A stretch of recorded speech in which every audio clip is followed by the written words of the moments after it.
Voilà, démocrates africains, des amis du monde entier, nous tenons à vous souhaiter un bon après-midi pour ceux qui sont en Amérique du Nord, une bonne soirée à ceux qui sont en Europe et en Afrique. Nous avons promis de se connecter aujourd'hui, dimanche 11 novembre 2018, dimanche 11 novembre, une journée de mémoire.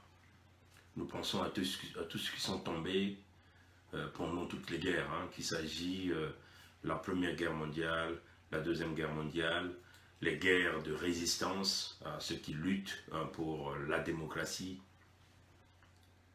ceux qui continuent à lutter et ceux qui sont toujours des victimes. Nous pensons aussi à ces grands hommes politiques africains qui sont tombés victimes du système impérialisme, ces hommes africains qui ont simplement pensé que leurs États pouvaient être totalement indépendants, mais qui aujourd'hui se retrouvent dans les tombes parce que les impérialismes, quand nous parlons de les impérialismes ici, nous parlons éventuellement de l'Occident, c'est l'Occident qui pense qu'il faut simplement piller les richesses naturelles et assassiner toutes les voix qui se lèvent pour essayer d'apporter la bonne vie à leurs citoyens. Voilà pourquoi nous portons cette fleur.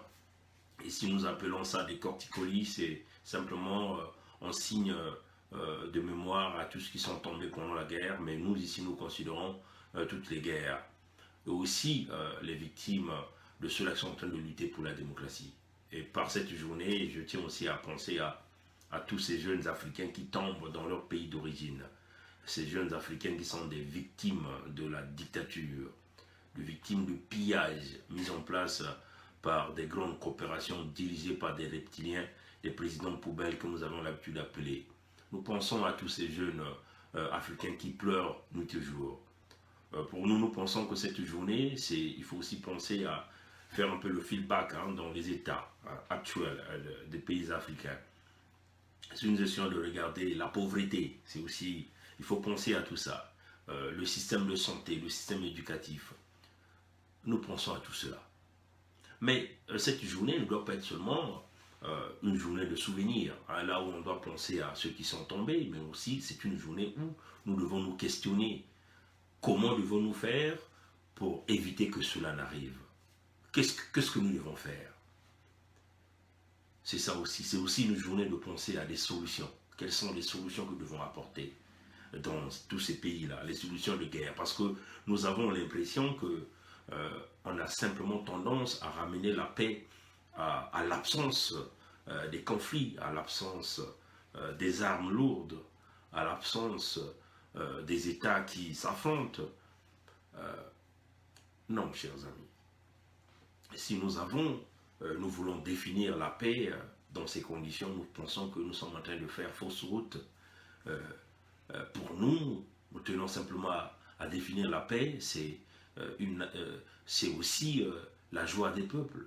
C'est aussi des peuples qui peuvent trouver un emploi consistant, qui travaillent convenablement et qui essaient de s'occuper de leur famille, qu'un père s'occupe de ses enfants convenablement.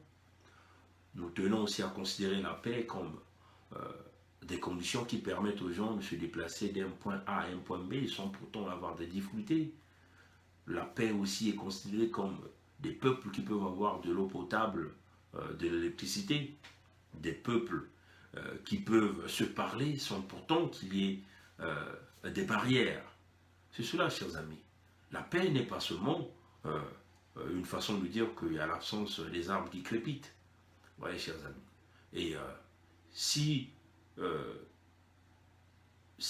nous sommes en train de regarder la paix dans cette direction, nous pensons que c'est d'ailleurs pour cette raison que le président français Emmanuel Macron a invité des dictateurs, des présidents africains, ceux-là qui massacrent leur peuple sans cesse, ceux-là qui détruisent leur peuple sans cesse.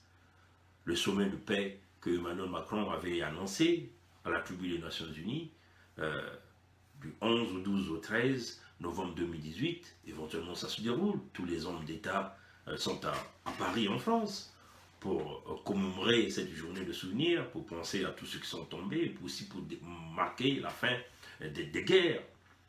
Mais ce qui est très curieux, c'est que le président français Emmanuel Macron a invité des gens qui, sans cesse, emmènent le deuil dans la famille, dans les familles des individus ou des citoyens de leurs États.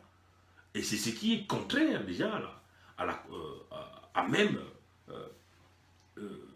la cérémonie ou la séance qu'il a pensé mettre en place. C'est parce que c'est inacceptable pour nous de voir un homme, Sassou Nguesso, qui a bombardé le Congo, le département du Poul, pendant 2 ans. 2 ans, aux armes lourdes, aux armes de combat. Là où Sassou a simplement décidé de ne même pas mettre en place un couloir humanitaire qui peut permettre, par exemple, aux populations d'obtenir le minimum de vie, ni même les médicaments. Il a bombardé aux armes lourdes pendant 2 ans, hein, chers amis. Donc, si le président français, Emmanuel Macron, définit la paix comme l'absence des conflits militaires ou l'absence de l'armement qui crépite dans un État, alors nous pensons que Emmanuel Macron, en ce moment-là, est en train de faire une fausse définition de la paix.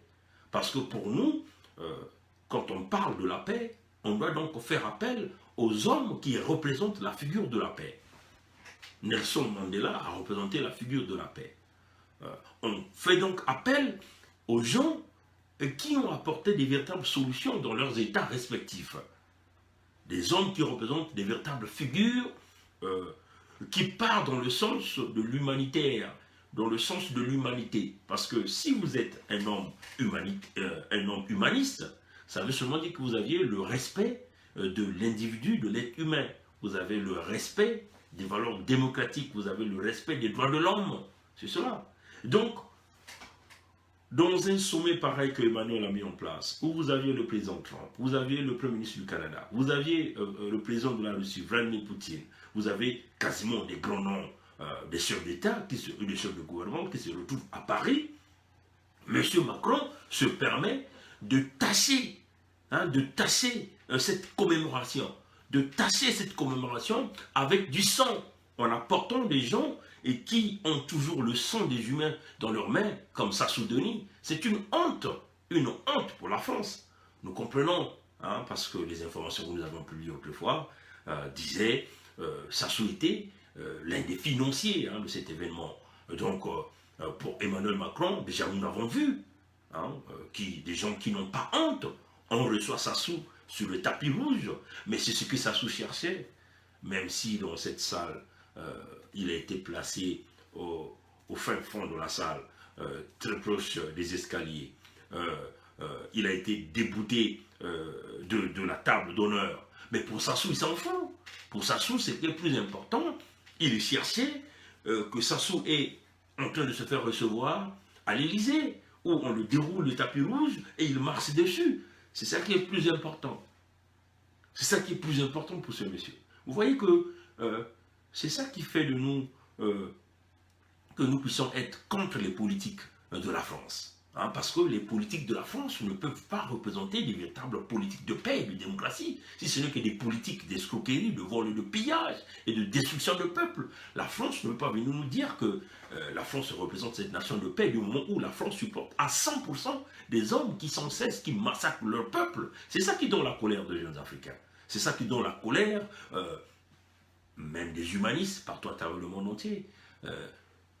Toutes les organisations à but non lucratif qui œuvrent dans le sens des droits de l'homme, qui œuvrent dans le sens de la paix et de la démocratie, l'ont tous démontré que nous faisons face à des criminels de grand rang, que nous soyons en République démocratique du Congo avec Joseph Kabila, que nous regardons au niveau du Congo-Brazzaville avec Denis Sassou Nguesso, du côté du Gabon, que d'ailleurs Ali Bongo aujourd'hui, qui se retrouve dans un coma,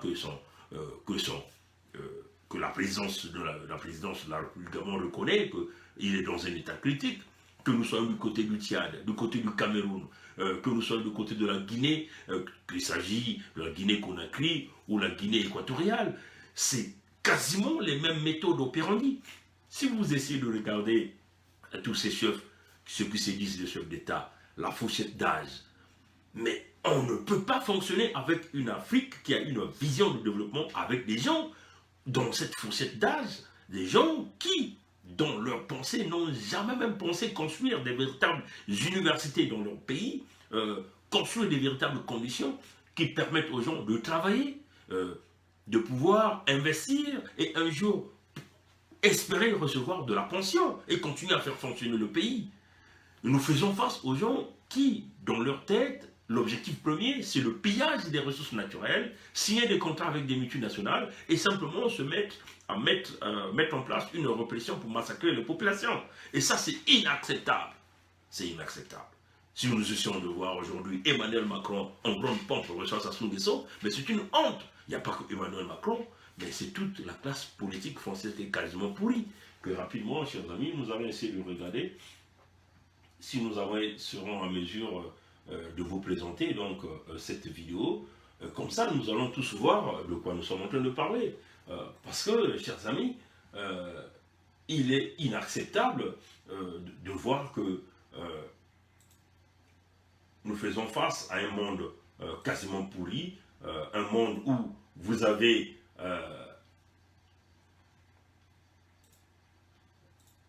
un instant, je suis simplement en train de vouloir augmenter le format de cette vidéo. Comme ça, nous allons tous essayer de regarder de quoi nous sommes en train de parler ici. Et de cette façon, nous allons donc... voilà. Bon, voilà.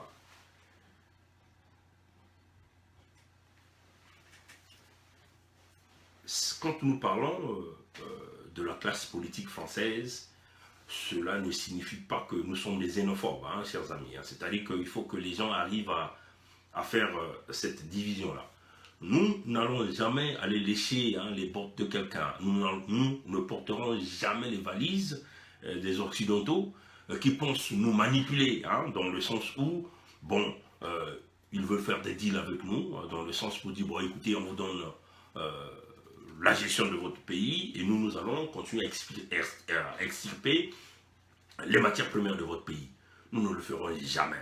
Nous ne viendrons jamais ici faire des éloges ou de copier un discours politique d'un leader quelque part en Occident. On ne le fera jamais. Parce que nous comprenons que la libération de l'Afrique partira des Africains eux-mêmes d'abord. Il faut que les gens arrivent à prendre conscience que vous devez d'abord compter sur vous-même. D'abord sur vous-même. Une fois que vous avez stabilisé ces bases-là, vous avez stabilisé cette confiance-là, et en ce moment-là, vous pouvez donc aller chercher de l'aide. C'est-à-dire, en essayant de copier le modèle d'un certain modèle, un modèle qui fonctionne, pas un modèle qui ne fonctionne pas. Le modèle qui fonctionne, c'est lequel? C'est le modèle qui met en place l'esprit patriotique d'abord. C'est-à-dire que les citoyens d'un pays quelconque pensent au développement de leur pays, pensent à l'avancement de leur pays, pensent au système économique de leur pays. C'est de cette façon que les pays industrialisés ont avancé. Mais cela ne signifie pas qu'il n'y a pas de corruption dans les pays industrialisés. Il y a la corruption qui est là.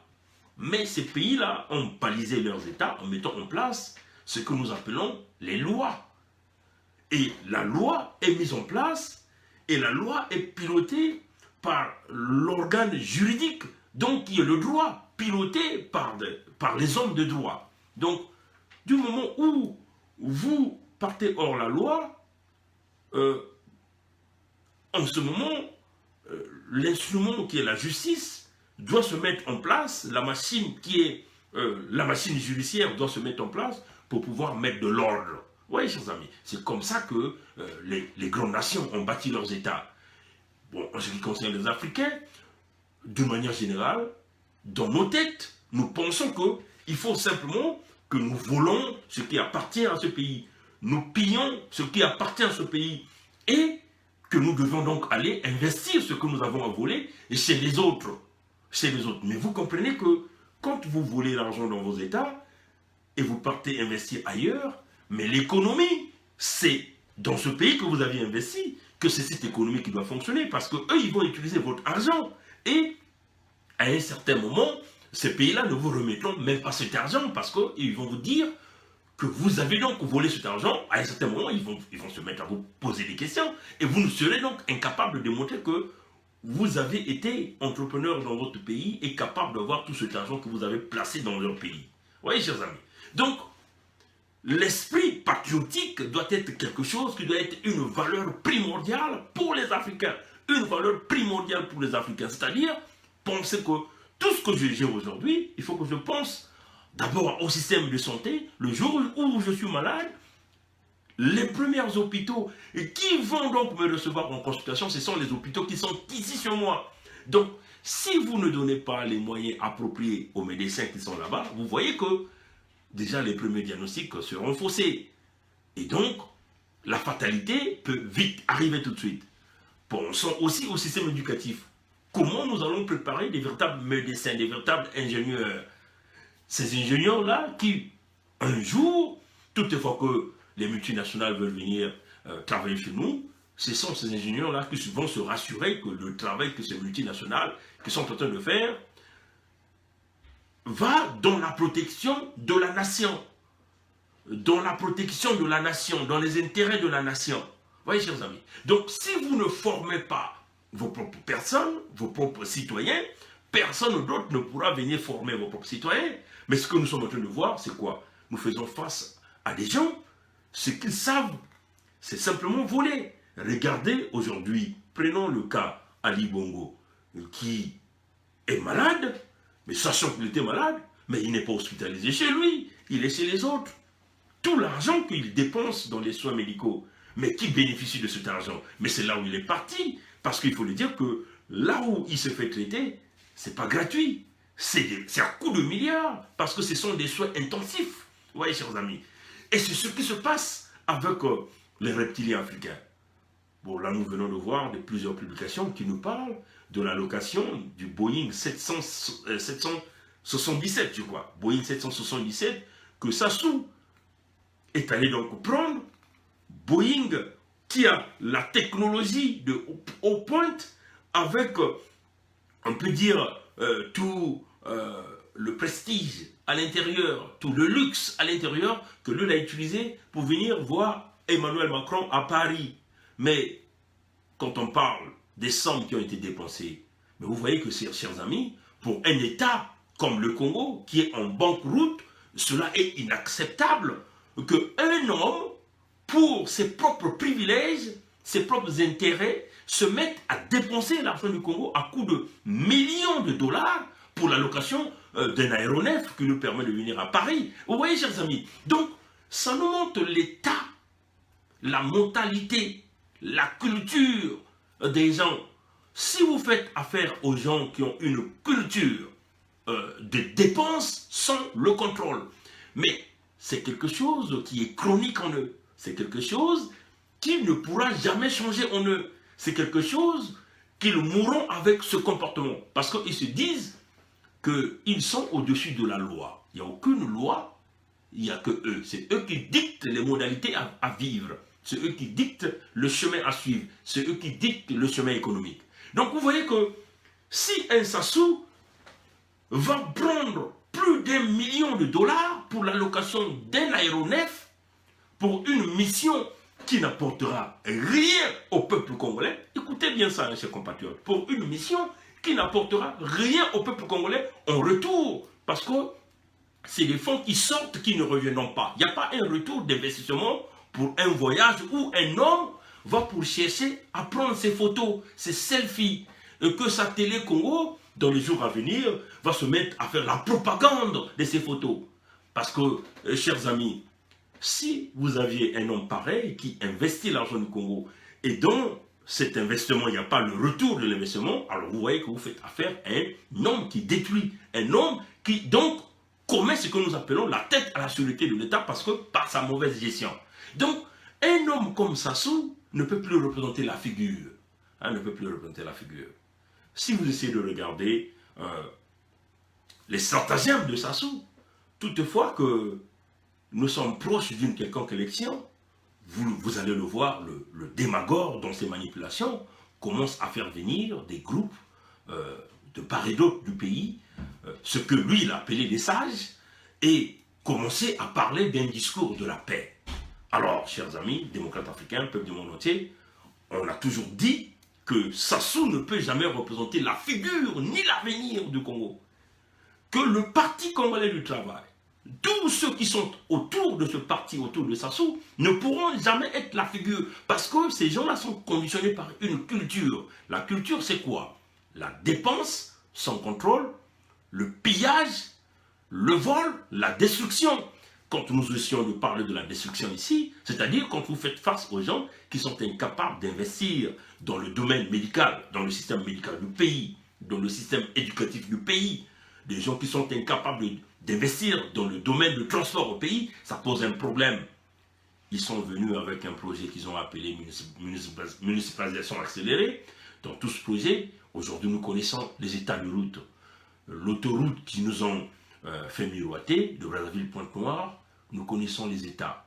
Si nous essayons de regarder la route nationale numéro 2, qui part donc de Brazzaville jusqu'au nord du pays, nous connaissons les états. Si nous essayons de regarder les axes qui produisent, comme les axes de Muyonzi, comme les axes de Sibiti-Zanaga-Bambama, comme les axes de Mayoko, comme les axes du Bakwilou, tous ces axes n'ont jamais reçu ce que nous appelons les autoroutes, c'est-à-dire des boulevards qui permettaient de booster l'économie. Parce que ces zones que nous venons de citer, ce sont des zones qui produisent. Si nous essayons de regarder l'axe du Poul, les routes n'ont jamais été construites. Regardons le chemin de fer aujourd'hui est dans l'hécatombe totale parce que ces gens-là ont simplement décidé de clouer l'économie, de clouer les gens du Congo. Donc vous voyez que, chers amis, la paix n'est pas seulement l'absence de guerre, mais la paix, c'est donner à ces populations les moyens de survivre, où tout le monde vit en joie, les gens peuvent travailler, peuvent investir, les gens sont calmes, les gens sont sérieux. Mais si vous faites affaire aux gens qui détruisent le système économique, qui détruisent le système de santé, qui détruisent le système éducatif, et qui volent tout l'argent du pays, et qui se mettent à faire des dépenses à outrance, à prendre des Boeing 777 et aller jusqu'à Paris, Boeing de grand luxe, à coups de millions de dollars, de l'argent dépensé sans retour sur l'investissement. Alors nous faisons face à un problème. Les politiques en France. Nous allons essayer de voir si nous serons capables de jouer cette vidéo-là. Les politiques de la France-Afrique. Ces politiques-là qui est en train de détruire l'Afrique. On va vous montrer. Voilà pourquoi nous le disons. Les politiciens français sont des pauvres types. On le répète et nous pesons nos mots. C'est des pauvres types. C'est des gens qui d'ailleurs qui ne pensent pas à leur propre peuple. Il faut le dire comme ça. C'est des gens qui ne pensent pas à leur propre peuple. Ce qui est plus important pour les politiciens français, c'est l'argent qu'ils vont soutirer auprès des dictateurs africains. Et ça, c'est à n'importe quel prix. Ils s'en foutent de nous. On vous le dit, chers amis. Les politiques françaises, les politiciens français s'en foutent de nous, les Noirs. Ils nous prennent pour du chiffon. Quand vous voyez ces gens de personnes, de Rachida, députés à l'Union européenne, maire dans une ville en France.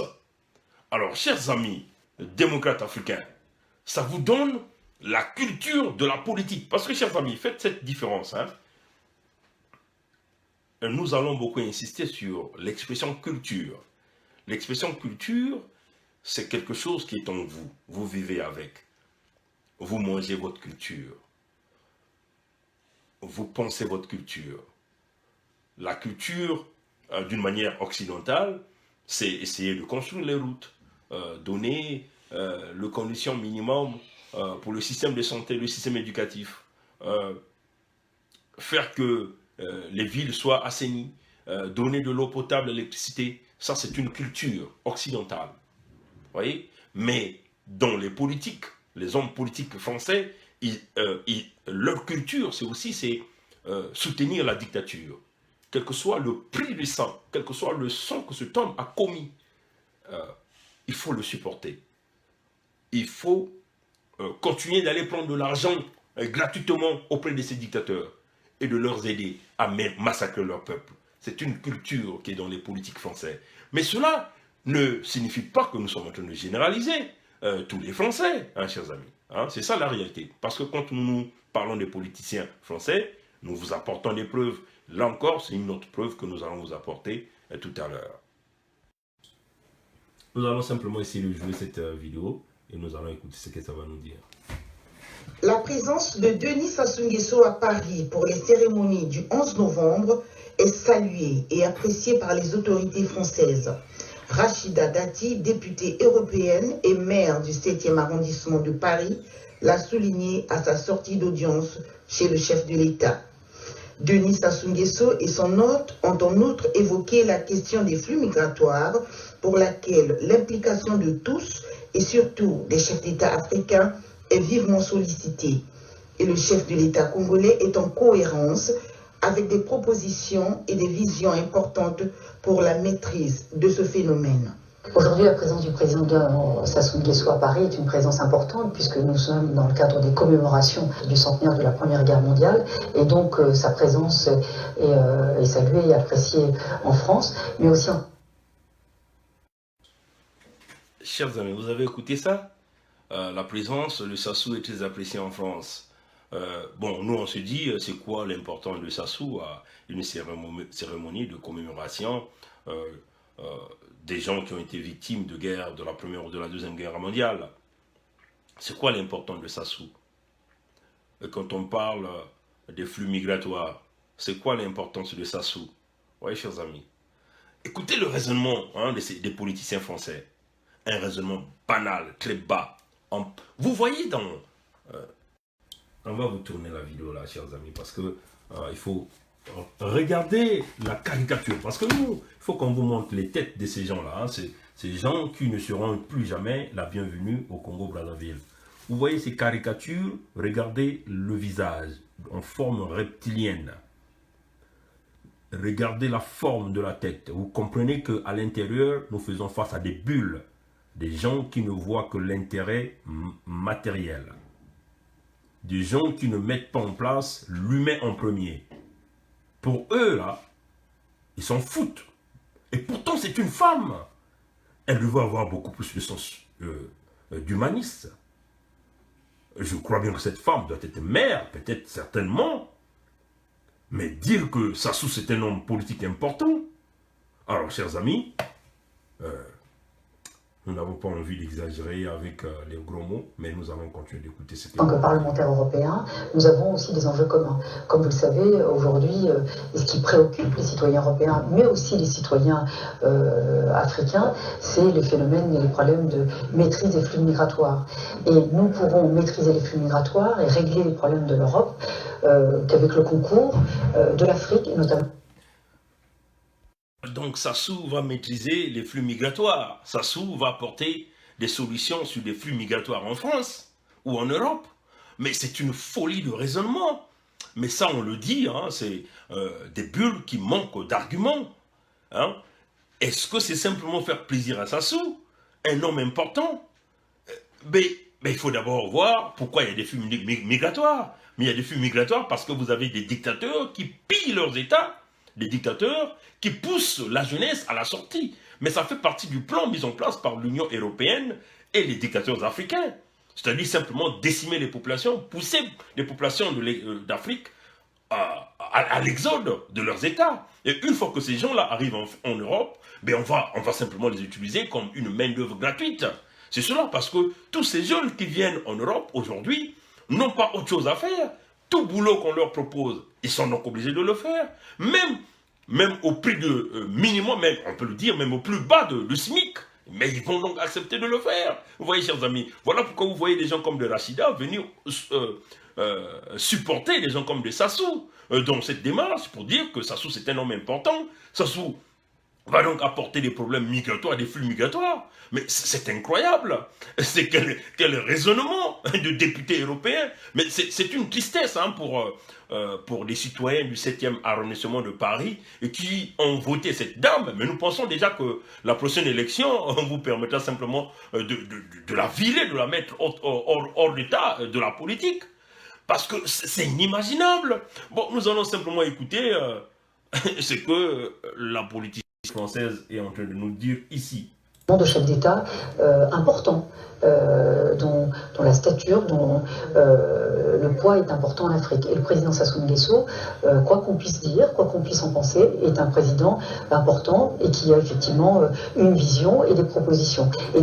Bon, chers amis africains, non, mais nous allons d'abord tourner cette caméra de ce côté-là, parce qu'il faut qu'on mette un commentaire clair là-dessus. Bon, vous avez suivi, il dit que quoi qu'on dise, quoi qu'on fasse, ça c'est cette dame qui le dit, Rachida, pourriture de la politique française. Quoi qu'on dise, quoi qu'on fasse, Sassou demeure un homme important, un homme politique important, un homme qui a une vision, d'après elle, mais ça c'est le blasphème devant le peuple congolais, même devant le peuple africain. On peut simplement le dire, un homme qui a une vision, c'est un homme qui ne peut pas accepter que ce pays, son pays parte en banqueroute. C'est un homme qui accepte la défaite quand il a été battu dans les urnes. C'est un homme qui ne met pas la répression. C'est un homme qui protège les populations. C'est cela, un homme qui a la vision. Un homme qui a la vision, c'est celui qui pense que le CHU ne peut pas fermer. Un homme qui a la vision, c'est celui qui doit toujours penser à payer les salaires des fonctionnaires parce que c'est un droit. Ils ont travaillé, ils méritent leur salaire. Un homme qui a la vision, c'est celui qui doit penser que, bon, nous, à notre époque, Sassou, il a été nourri à Léni, à Dolisie, par les mamans de Dolisie.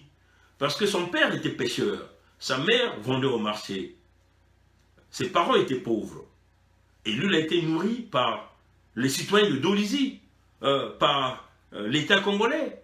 Parce qu'à cette époque, l'État congolais avait des possibilités de payer les étudiants dans le sens où, quand on parle payer, on donnait, on peut dire, des petites bourses qui leur permettaient de s'acheter des cahiers, de s'acheter des fournitures scolaires, mais ils étaient dans les internats, nourris, logés, soignés par l'État congolais.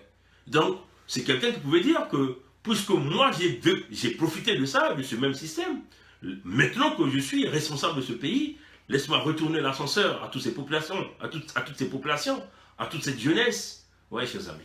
Un homme qui a une vision, c'est celui qui pense qu'il faut améliorer les conditions éducatives, les conditions de santé, les conditions des routes au Congo. Un homme qui sanctionne quand vous faites face aux gens qui pillent les deniers publics. C'est celui-là, un homme qui a la vision.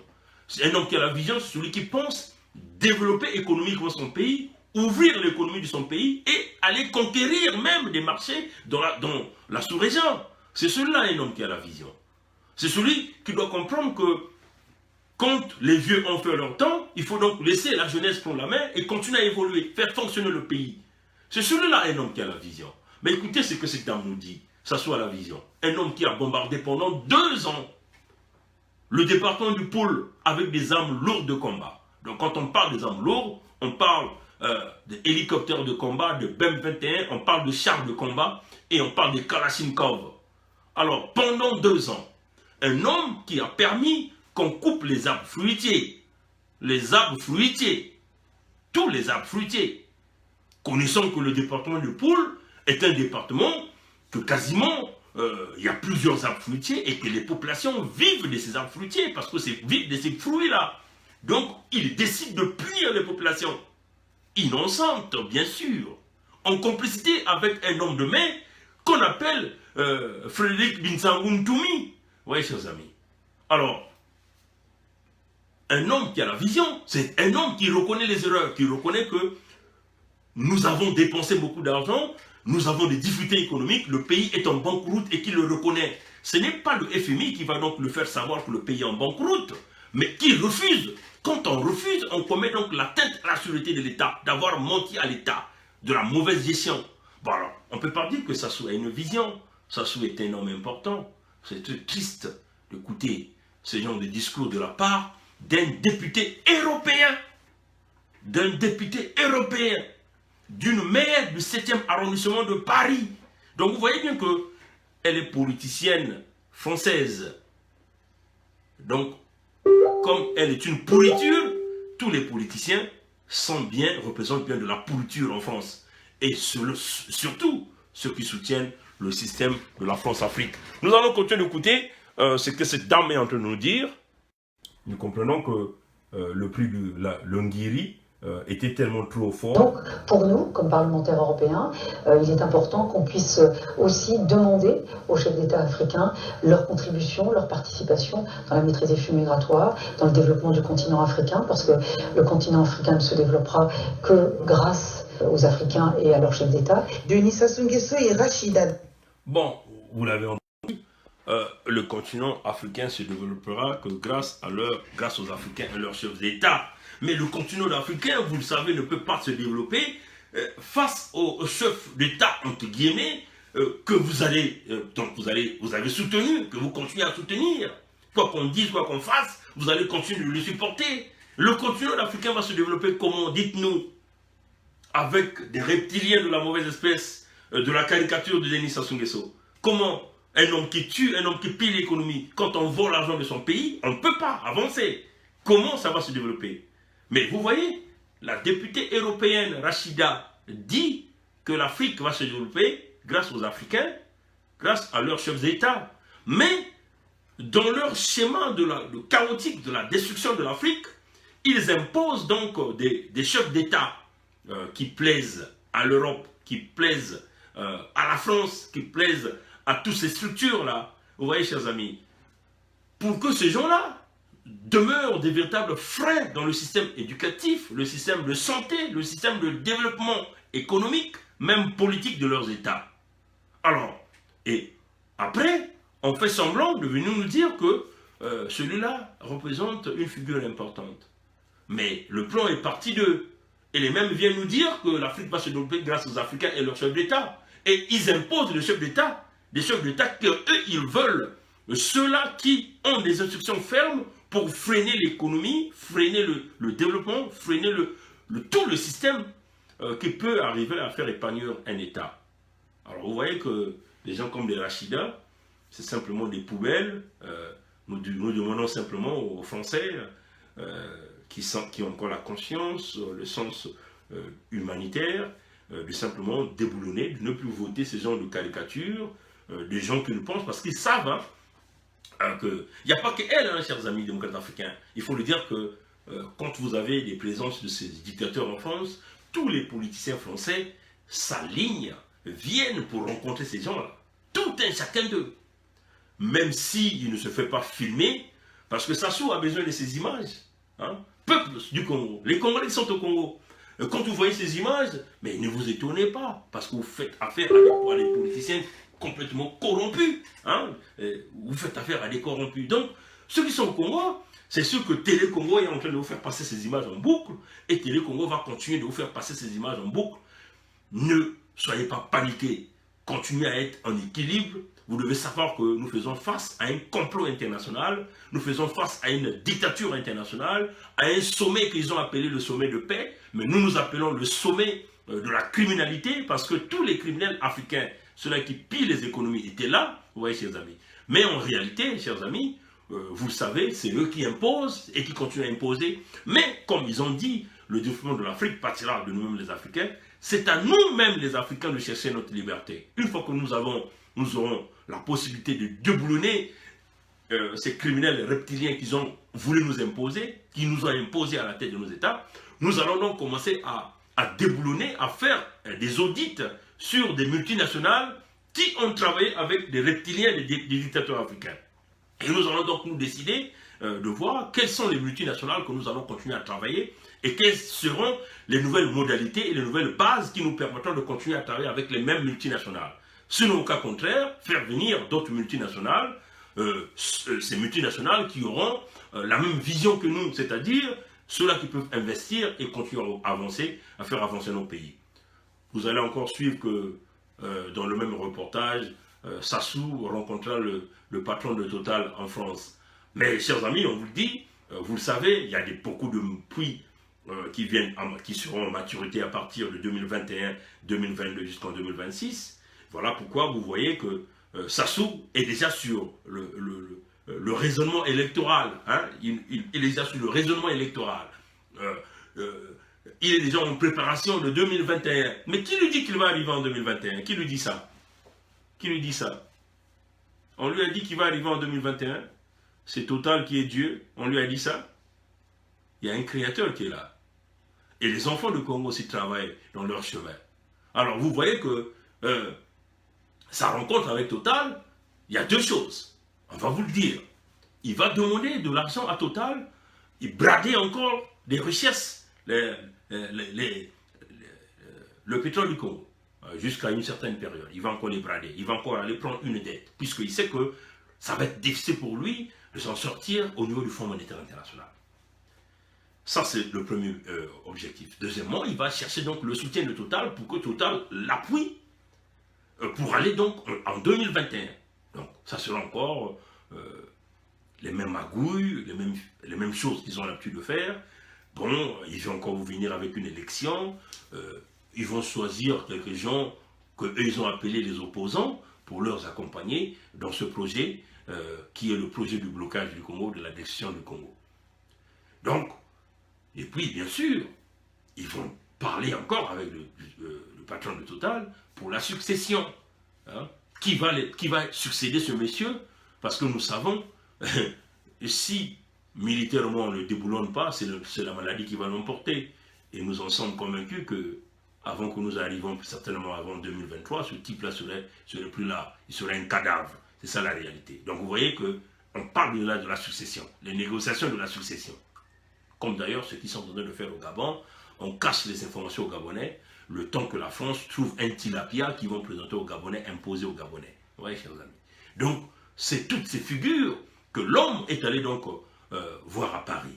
Et le voyage de Sassou à Paris, c'est aussi une façon de corrompre les autres leaders du monde, parce qu'il savait que tous les autres leaders du monde étaient là, parce que lui, c'est quelqu'un qui donne l'argent, il ferme les yeux, ce qui compte, c'est le service qu'il veut obtenir.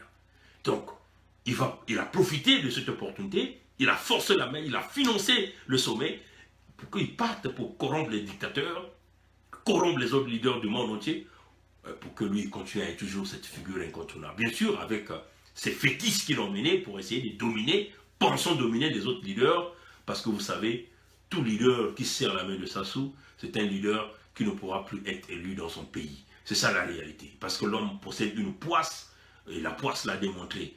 Sarkozy a voulu, Sarkozy a eu ses 5 ans, il a été saboté dehors par les Français. Hollande a fait la même chose. On vous le dit, chers amis, retenez la parole, Emmanuel Macron, c'est un président à un seul mandat. Après les 5 ans, les Français vont le jeter dehors. C'est ça la réalité. La poisse du dictateur, c'est ça la réalité. Donc vous voyez que, chers amis, la solution des problèmes du Congo passera par nous-mêmes les Congolais. Dieu, le Créateur, nous a dotés d'un cerveau. Donc arrêtons de penser que nous ne pouvons pas changer les choses. Arrêtons de penser que nous ne pouvons pas déboulonner Sassou, quelles que soient ses armes. Mobutu était puissant, il avait de l'armement, mais il n'est plus là. Kadhafi était puissant, il avait des armements, mais il n'est plus là. Chers amis, il y a une vidéo que nous avons publiée, qui est dans notre Facebook, on dit Kadhafi est vivant ou il n'est plus là. C'est quoi? C'est un peu ça le titre. Allez-y regarder comment ces Libyens de Benghazi se sont organisés pour enlever Kadhafi. L'idée est partie de 2 personnes. Un médecin revenant du Canada, généticien ici au Canada, et il a demandé d'aller donc aider le système. Et un autre. Et leur plan a fait qu'aujourd'hui, Kadhafi n'est pas là. Mais néanmoins, ils ont reçu leur plan. L'idée est partie de ces 2 Libyens-là. Mais qui ne pensaient pas un jour faire tomber Kadhafi, mais ils ont réussi. Alors nous aussi, chers amis, ne vous sous-estimez pas. Travaillez, cherchez pour sauver les amis, pour sauver nos populations, pour sauver nos enfants, pour sauver nos frères. Si nous ne cherchons pas, nous comptons à une solution politique, Sassou va demeurer là jusqu'en 2021. Avec Total, ils vont, et Eni, parce que le patron de Eni déjà a été reçu à Oyo chez lui, avec cette magouille qui est en train de passer à Eni, entre la fille de Sassou, le patron de Eni. Sassou venait de recevoir le patron de Eni, et là il va recevoir le patron de Total.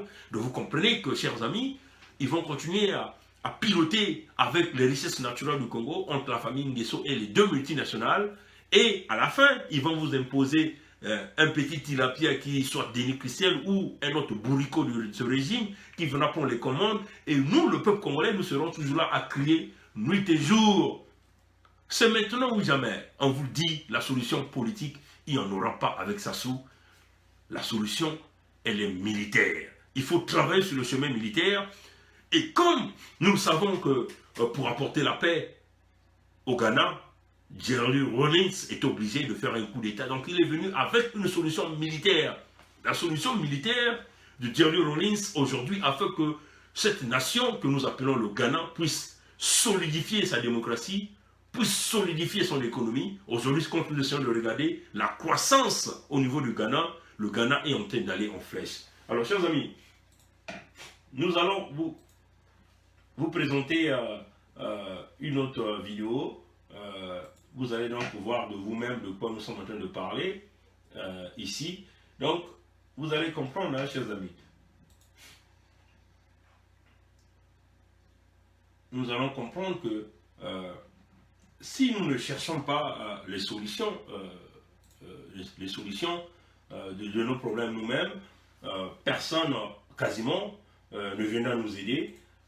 Et nous devons être un peuple quasiment uni pour que nous puissions réussir ce coup.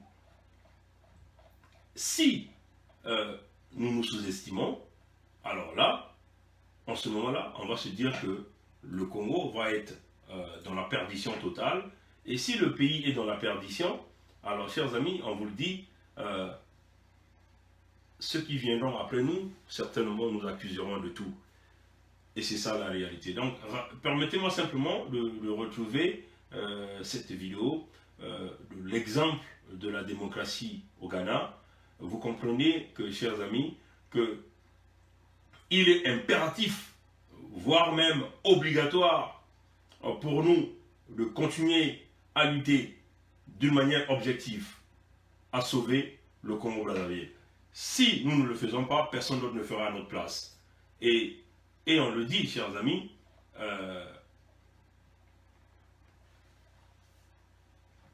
personne ne fera ça à notre place. Je crois que je viens de retrouver ça. Ça coule tellement très vite que je vais essayer de voir.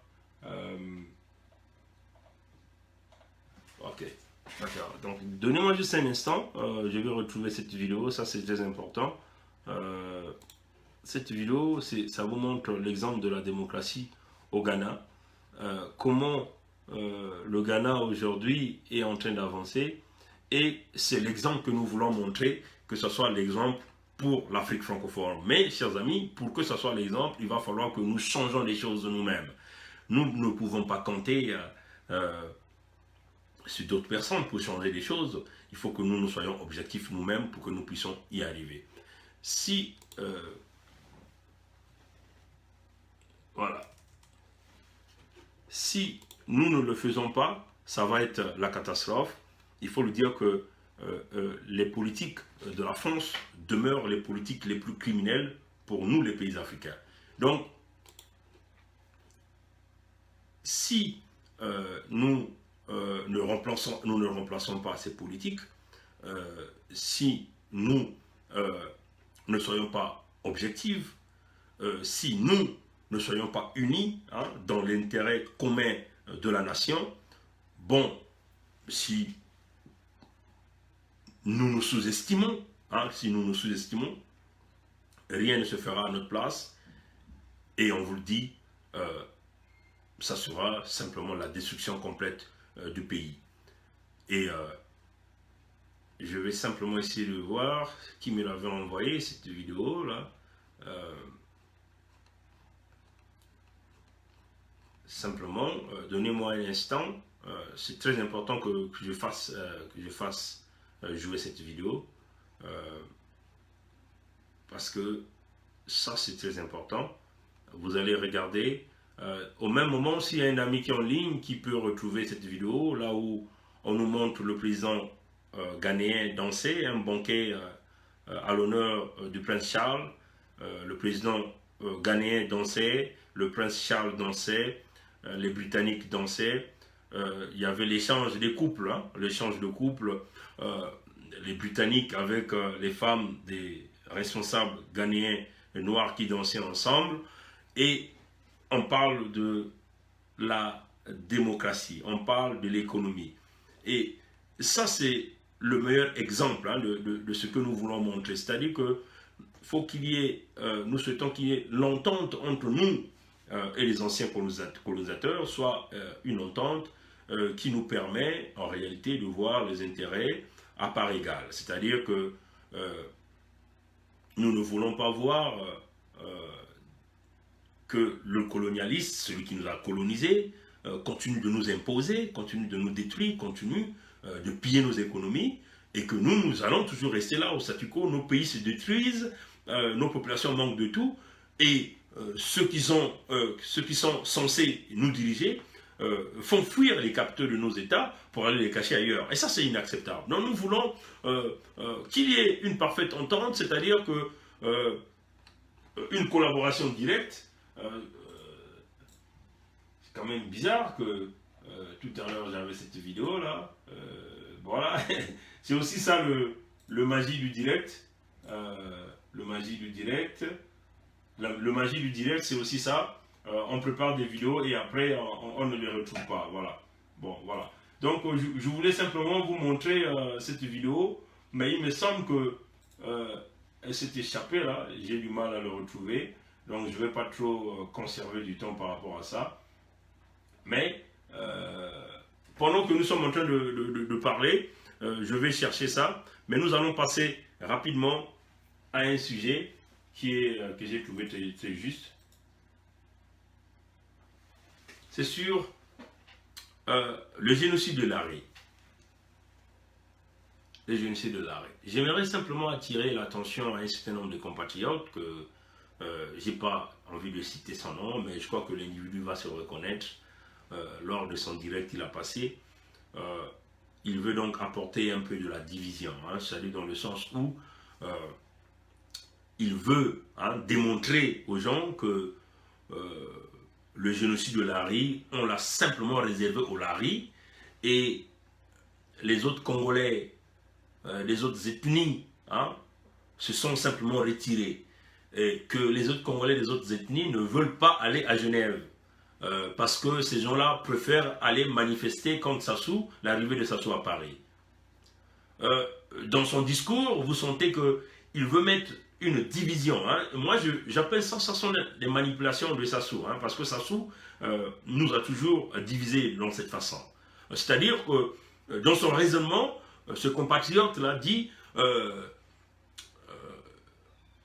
bon, c'est comme si les Lari ont été abandonnés à eux-mêmes. Mais ça, c'est archi faux, chers amis. Parce que nous l'avons dit que le génocide, quand même que Nkunku a certainement fait une erreur sémantique sur son titre. Le génocide que Sassou a fait et continue de faire ne peut pas s'arrêter seulement au Lari. Parce qu'il faut le dire que le génocide, ça s'est répandu dans tout le sud du pays. On parle ici du Poul, Nyari, Bwenza, le Koumou, le Nyari. Et aussi, il faut aussi regarder le génocide de Ikongo, je crois, là où, au village de Pieranga. Vous voyez, chers amis. Donc, nous voulons simplement attirer l'attention de ces compatriotes-là qui veulent encore apporter la division. C'est-à-dire que venir faire que le génocide, c'est simplement une affaire de Lari. Donc, il n'y a que de Lari qui vont aller à Genève. Ça, c'est de la division. Ça, c'est de la démagogie. Ça, c'est de la manipulation. Et nous sommes contre cette façon de faire des choses. La lutte est sur plusieurs fronts. S'il y a un groupe de Congolais qui veut aller à Genève, ceux-là peuvent aller à Genève. S'il y a un groupe de Congolais qui va rester à Paris pour manifester contre l'arrivée de Sassou, ce groupe-là peut rester. Mais cela ne signifie pas que le groupe qui reste à Paris est contre ceux qui veulent aller à Genève parce qu'ils sont contre les Lari ou ils ne supportent pas le génocide de Lari. Chers amis, il faut que ça soit deux choses là. Il faut que nous soyons clairs là. On cite des noms dans le direct de ce compatriote. Il a cité des noms parce qu'il y a des compatriotes qui ont fait des discours contre un dialogue que Makomé veut vouloir faire avec Sassou. Vous voyez, chers amis. Donc on cite des noms. Et on les accuse, ce compatriote-là accuse nos amis congolais parce qu'eux, ils n'iront pas à Genève. Alors, chers amis, ça c'est de la manipulation. Ça c'est la démagogie. La manipulation, le même système Sassou. Mais si vous voyez ces compatriotes qui viennent avec ces raisonnements, c'est ces compatriotes qui sont souvent partis au Congo, qui sont souvent allés discuter avec Sassou. juste avec l'entourage de Sassou. Et ces mêmes compatriotes sont en train de mener l'agitation au niveau de Paris en voulant essayer de diviser les Congolais. Alors nous sommes contre cette manipulation-là. Nous savons, le génocide est là, le génocide sera reconnu. Mais, chers amis, revenons un peu sur le génocide là. Avant que nous puissions expliquer à ce compatriote cette affaire du génocide. Pierre Nzé, un ancien ministre de Sassou, avait aussi rédigé un livre qu'il avait appelé Livre blanc. Le titre de ce livre, Livre blanc. Dans ce livre, il accusait Lissouba, il accusait Bernard Kolela, il accusait Yomi Opango, il accusait tous les gens qui ont travaillé dans le régime du Souba de génocide contre Sassou. Et ce livre est aussi à Genève, au service des droits de l'homme de l'ONU. Sassou a déjà même porté une plainte au régime du Souba, une plainte qui n'a jamais fait chemin de génocide au niveau du Congo. Donc, voyez, chers amis, Nkunku est venu aussi avec un livre qu'il appelait le génocide de Lari, quand même que le génocide doit être répandu sur tous ces départements que nous avons expliqués. Donc, vous voyez que, de part et d'autre, qu'il s'agit de ceux qui sont aujourd'hui au pouvoir, ils reconnaissent qu'il y a eu génocide au Congo. Qu'il s'agit de ceux qui sont de l'opposition, ils reconnaissent tous qu'il y a eu génocide au Congo. Donc, on peut dire qu'il y a consensus là, de tous les Congolais, qui savent qu'il y a eu génocide au Congo. Bon, maintenant, il s'agit de restituer quand il y a eu génocide, où le génocide s'est passé, et qui a commis ce génocide au niveau du Congo-Brazzaville. Et ça, c'est à la justice de le faire. Comme c'est un problème de droit, envoyons donc l'affaire au droit. Voilà pourquoi il faut donc tous, nous allons devant le tribunal des droits de l'homme à Genève, au niveau des Nations Unies, pour que la tribune des Nations Unies puisse trancher quand le génocide a eu lieu au Congo-Brazzaville, où ça s'est passé, et qui a commis donc le génocide au Congo-Brazzaville. Donc vous voyez que l'agitation que les gens comme Aziz Dominique de Marseille est en train de faire, parce qu'on veut crucifier le livre d'un concours, en disant qu'il y a eu le génocide de Lari, et donc les Lari ne vivent pas seulement au Poul, les Lari vivent partout ailleurs. Vous voyez que ça, ce n'est que, comme on dit, de la soupe qui manque un peu de sel. Hein. Donc il faut simplement ajouter un peu de sel pour essayer d'équilibrer le goût que nous voulons obtenir de la soupe. Mais en tout cas, chers amis, ce qui est vrai, c'est qu'il y a consensus. Il y a consensus, tous les Congolais, qu'il s'agit de Sassou Nguesso lui-même, parce qu'il a déjà porté plainte contre le régime du Souba. Et son homme de même, Pierre Nzé, a déjà rédigé un bouquin qu'il a déposé au niveau du tribune du Conseil des droits de l'homme, au niveau de Genève, au Conseil des droits de l'homme aux Nations Unies. Et M. Nkunku aussi venait de rédiger un livre qu'il a déposé. Donc il y a consensus dans les deux parties. Le peuple congolais est conscient qu'il y a eu génocide. Maintenant, c'est aux droits de l'homme, c'est aux tribunaux, c'est aux juristes de décider quand le génocide a eu lieu, où ça s'est passé et qui a commis ce génocide. Donc, vous voyez, chers amis. Donc, voilà pourquoi nous sommes en train de le dire. Allons-y tous à ce génocide-là. Allons-y tous au Conseil des droits de l'homme, au niveau des Nations Unies, et que la France ne puisse pas s'interférer, parce que nous-mêmes, les Congolais, nous avons un consensus, nous avons reconnu qu'il y a génocide, il y a eu génocide au Congo. Nous avons le consensus, qu'il s'agit des gens de Sassou, qu'il s'agit des gens, tous, nous sommes tous d'accord là, qu'il y a eu génocide au Congo. Mais non, ce sont les juges qui vont statuer en fonction des preuves qu'ils ont. Quand ça s'est passé, où ça s'est passé, qui a commis ça. Vous voyez, chers amis. Donc, on ne va pas se mettre là à tergiverser. Que ce compatriote-là vienne accuser un certain nombre de compatriotes au niveau de la place de Paris, parce que ceux-là ont décidé de ne pas aller à Genève. Mais s'ils ne vont pas aller à Genève, il y a déjà consensus de tout le peuple congolais là-dessus, hein, qui nous démontre qu'il y a eu génocide au Congo. Maintenant, ce sont les juges qui vont trancher. Voilà pourquoi nous demandons à la France que la France enlève donc le veto qu'il a mis pour faire avancer ce dossier congolais-là, le génocide congolais-là, dans la reconnaissance du génocide au niveau du Congo-Brazzaville. Il faut que la France enlève son veto là-dessus. Et que les tribunaux aujourd'hui, que tout le monde entier qui nous suive, puissent donc tous travailler ensemble pour reconnaître ce génocide-là, statuer sur ce génocide-là, et puis simplement identifier les coupables et simplement envoyer les coupables au niveau des cachots. C'est ça la réalité. Donc rapidement, nous allons lire un petit truc que nous sommes allés lire à Congopage, parce qu'il faut le dire que c'est Congopage qui a fait cette recherche, c'est pas nous qui l'avons fait, mais nous voulons simplement lire cette section pour que vous puissiez comprendre de quoi nous sommes en train de parler. Bon, ça, vous pouvez aller, ça c'est un article de Congopage. Cet article-là, on parle ici, livre Dominique Coucou, quand une erreur sémantique veut sauver le génocidaire, veut sauver les génocidaires. Quand une erreur sémantique veut sauver les génocidaires. Donc, allez-y lire, c'est un article rédigé, mais j'ai vraiment aimé parce que le monsieur a fait une recherche très approfondie. Moi, je pense que c'était très utile pour ramener ce message-là au niveau du peuple congolais. Bon, on dit, mettons notre nez dans l'histoire pour bien comprendre. Le département du Poul, de la Bwenza, du Nyari et de la Lukumu ont jadis formé le grand territoire de la province du royaume Congo que l'on appelait Sundi. Par rapport à cette histoire, le mot Sundi pouvait être utilisé pour désigner à la fois le territoire et tout le peuple qui y habite. Vous voyez, chers amis. Donc, on pouvait par exemple dire génocide des Sundi. Vous voyez, chers amis. Ça, c'est la proposition de Congopage.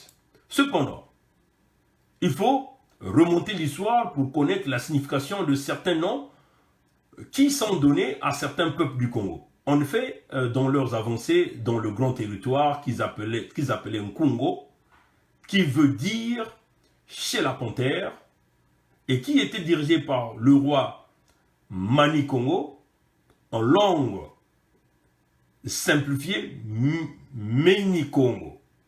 Je suis la panthère ou le territoire de la panthère. Les Congos, habitant le royaume Congo, ont pour certains gagné le territoire dans l'actuelle République du Congo en rentrant par la région de Ntombo-Manyanga. Le Ntombo-Manyanga, qui est voisine du Bas-Congo en République démocratique du Congo. Vous voyez, chers amis, ça c'est ce que le monsieur nous explique ici. Ça c'est très important parce que ça vraiment, quand j'ai lu ça, j'ai dit ça c'était de la recherche avancée et c'était quand même nécessaire que je puisse le lire. Ils ont marqué une grande pause à un endroit qu'ils trouvèrent très reposant et qu'ils appellent dans leur langue Chimboka ou Mbuka, ouais, ou Mbuka, voilà, qui est devenu Boko dans le temps, et le colon blanc. Néanmoins, si un certain groupe a décidé de s'y installer, un autre a préféré continuer la conquête des terres. Vous voyez, chers amis. Donc, ça, c'est ce que la recherche que cet écrivain-là venait de nous mettre ici. Dans leur voyage, ils se rendirent compte que dans ce grand et beau territoire vivaient déjà des peuples, notamment les Mbengo ou Mbongo, donc peuple autochtone, qu'ils ont surnommé Babi. Babi, qui n'est qu'un diminutif de l'expression Bababi. Voilà, Bababi, Bababi, Bayala, venant de la croyance à leur magie. Les Congos pensaient que les Mbongo disparaissaient mystiquement dans la forêt. Effectivement, vivant dans la forêt, les Mbongo maîtrisent bien leur milieu de vie. Les Congos ont aussi rencontré les Anziko ou les Anziki, qu'ils ont surnommés Batekela, c'est-à-dire ceux qui nous ont précédés et qui sont partis ou arrivés avant nous. Vous voyez, c'est vrai. Donc, comprenez un peu l'histoire que le compatriote venait de dire. C'est le mot Batekela qui a donné le diminutif de Bateke ou Teke. Et les Congos délogèrent les Anzika de leur terre qu'ils reprenaient. Vous voyez? Pour preuve, analysons la toponymie. Beaucoup des noms des rivières et des villages dans le Poul, de la Bwenza, du Nyari et de la Lukumu sont en Teke jusqu'à nos jours. Et c'est à cause de la brutalité avec laquelle ils ont été délogés que les Anzika dénommèrent au Congo le nom de Ngalila. de Ngalali, qui veut dire le fou. Or, le mot Balali et son diminutif Lali, ainsi que Balari et Lari, ne sont que la déformation du mot Teke Ngalali. Maintenant, on dit du point de vue historique, les Ngalali ou Balari ou encore Balali qui ont délogé les Onzika sont dans les 4 départements de la partie australe du Congo. On parle le Poul, la Bwenza, le Nyari et la Lokumu. Et ce sont ces départements qui sont concernés par le génocide. Vous voyez, chers amis. Donc, à en croire le déroulement sur l'opération Moebara. Vous voyez, chers amis. Donc, ça, c'est ce que l'auteur, on va donc aller vous donner simplement le titre de l'auteur. Ça, c'est sans les recherches menées par monsieur Serge Armand Nzanzala, journaliste et écrivain. Voilà. Donc, vous voyez, donc c'est une démonstration pure et simple historique que ce compatriote, cet écrivain est allé nous faire. Donc, vous voyez que par rapport à ça, on peut dire que le compatriote qui est en train de vouloir accuser un certain nombre de compatriotes au niveau de Paris peut donc aller lire cet article qui va comprendre donc en réalité les Lari, comme on le dit, le génocide de Lari, c'est éventuellement une erreur sémantique de M. Nkunku. Donc quand on parle de Lari, en réalité par rapport au diminutif, l'histoire qu'on vient nous expliquer, on voit bien que le génocide ne va pas seulement s'arrêter dans le département du Pôle, puisque même dans le plan Moebara a bien établi le génocide, les quotas qu'il fallait diminuer dans le département du Poul, Bwenza, Nyari, Lokumu, une façon de pouvoir essayer de maintenir l'équilibre de la liste électorale, que cet équilibre soit favorable à Denis Sassou Nguesso. Vous voyez, chers amis. Donc, on le dit encore à ce compatriote, s'il te plaît, arrête avec de la polémique qui n'a pas de sens. Le génocide de Lari, nous le savons. Voilà pourquoi vous voyez, Sassou est venu en France aujourd'hui pour essayer de trouver la compassion de tous ses amis. Il va donc mettre encore beaucoup d'argent du peuple congolais en jeu pour corrompre le monde entier, pour essayer de freiner ce projet. Mais on lui dit, il y a consensus. Donc tous ceux qui veulent aller freiner le génocide de Lari, le génocide de Sundi, de ce grand territoire du Royaume Congo, parce que c'est ça le nouveau titre. Il faut lui dire que la mission Congo, certainement, il va changer le titre. Vous voyez? Et il faut lui dire que nous-mêmes, au Congo, là, il y a consensus qu'il s'agit des gens de Sassou. Contre Sassou a fait son coup d'état de 1997. Il a porté plainte contre Lissouba sur le génocide.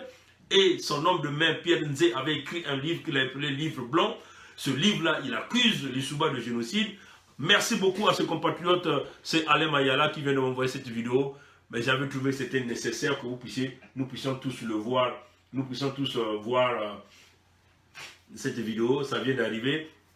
Juste le temps que ça télécharge, comme ça vous allez voir ce que nous sommes en train de vouloir pour notre pays africain. Donc voilà, pendant que la vidéo est en train de télécharger, et on le dit encore qu'il y a consensus du génocide. Pierre Nzé l'a écrit dans son livre, donc tout le monde l'a reconnu qu'il y a génocide.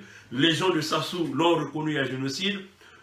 L'opposition aujourd'hui reconnaît qu'il y a génocide, et que tous ces deux livres se retrouvent au niveau du Conseil des droits de l'homme des Nations Unies à Genève. Donc il est seulement question ici de statuer qui a commis donc le génocide.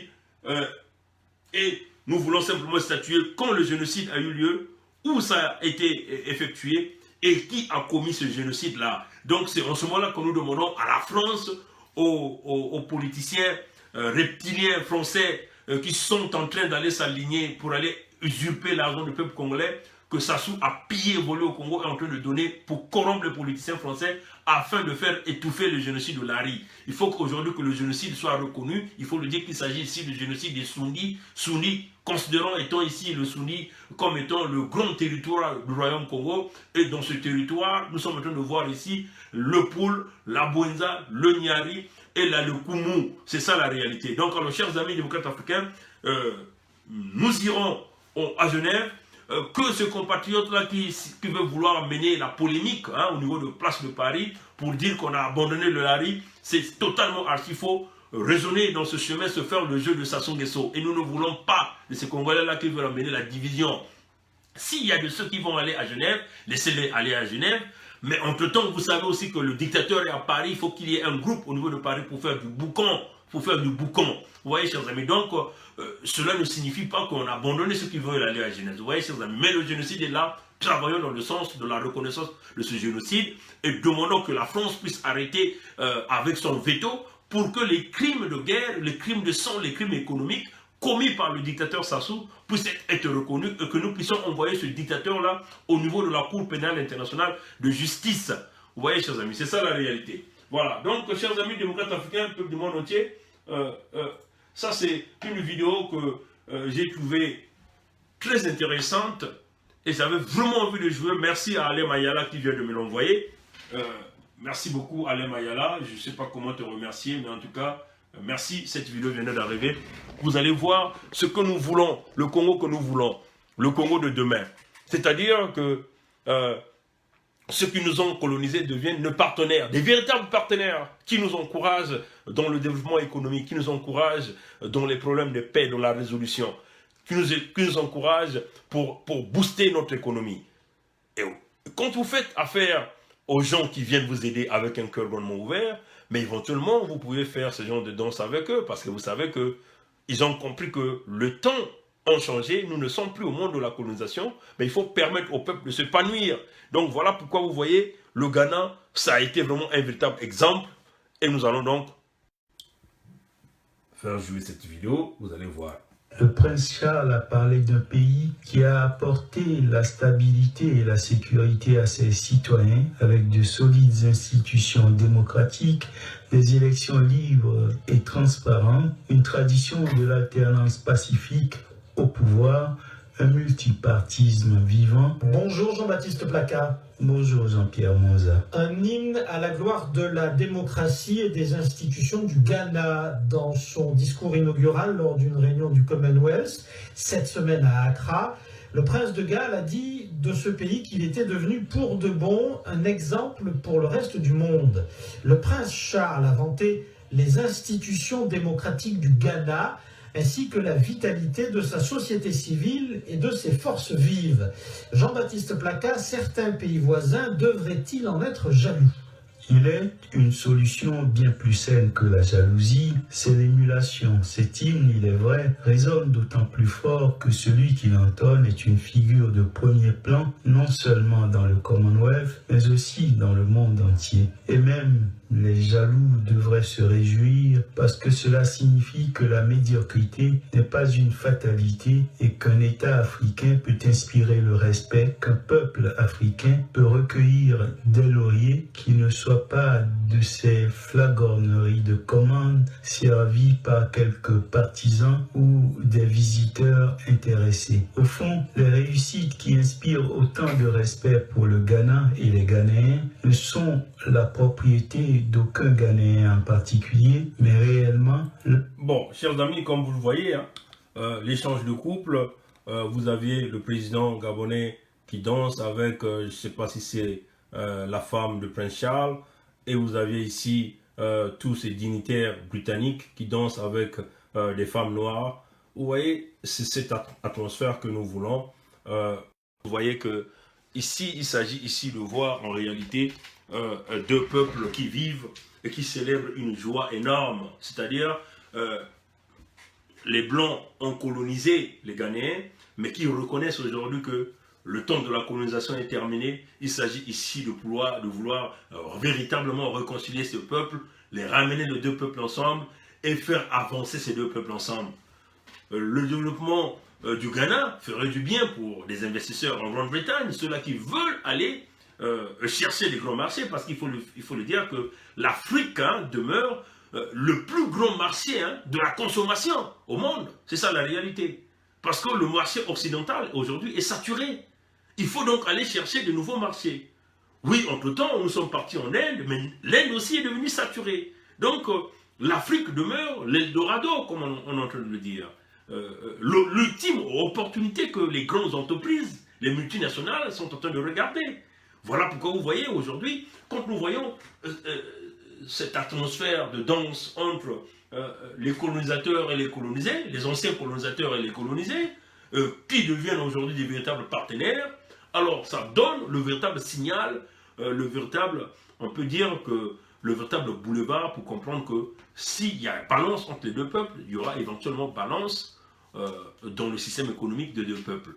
Mais bien sûr que ça c'est le discours du Commonwealth, donc les anglophones, hein, allez-y, regardez cette vidéo, ça y est sur, je crois que même Brazza Info, hein, le mieux, puisque c'est Brazza Info qui l'a mis en ligne, donc allez-y, regardez.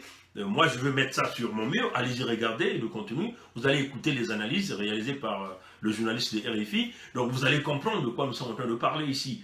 C'est le Commonwealth.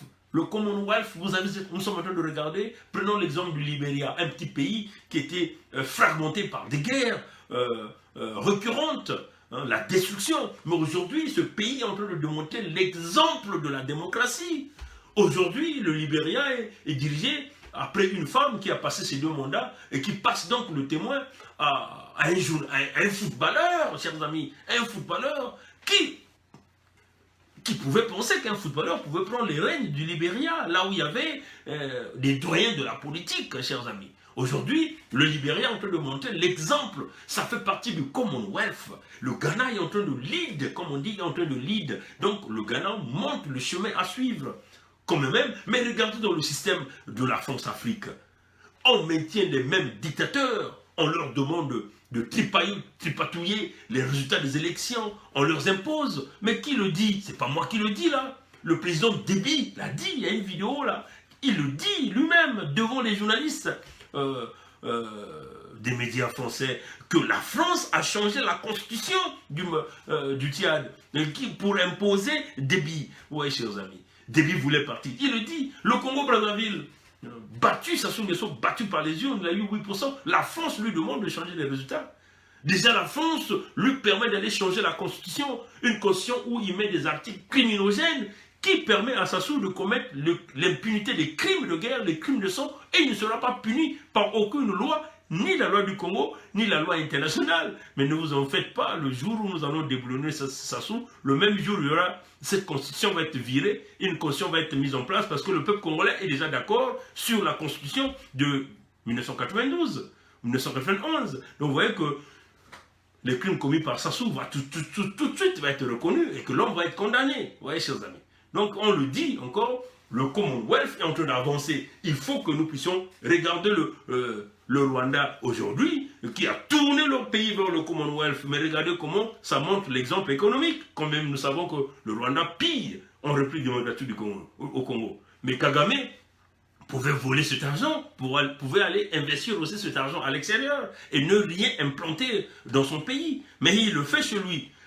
Mais cela ne signifie pas que Kagame n'a pas des investissements à l'étranger. Bien sûr, il en a. Mais il a d'abord mis le patriotisme chez celui. Mais regardez chez nous, regardez au Gabon, on change comme on veut, là Bongo est quasiment déclassé, on veut vouloir mettre quelqu'un qu'on veut imposer. Regardez le Cameroun, on impose un Kouyouayuma, donc un mort vivant, à plus de 85 ans, on veut le maintenir à la tête du Cameroun comme chef d'État, mais pour emmener le Cameroun dans quelle direction?